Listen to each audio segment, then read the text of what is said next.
Naatay okra nga gilapuan o naapod tay sawsawan, uwa na. Kabidyo man ko anong gawin na magkaon na Papa Oscar. Gutom man wala kay nag-vlog pa ni ko nag-video na sa kaon na siya dira. Lapas kurat. Yan apoy sobra nga baboy sa kalagkalag. Mo ni mo amo ang kaon karon niya din na apoy sabaw. Sabaw nga noodles mukha na ta.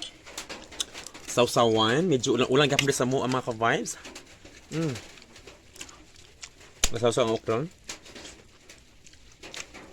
Parang tayo sa Papa Oscar kaya na sig kaon.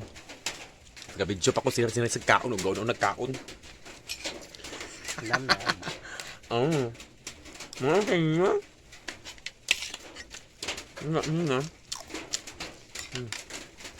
Hindi mo ano?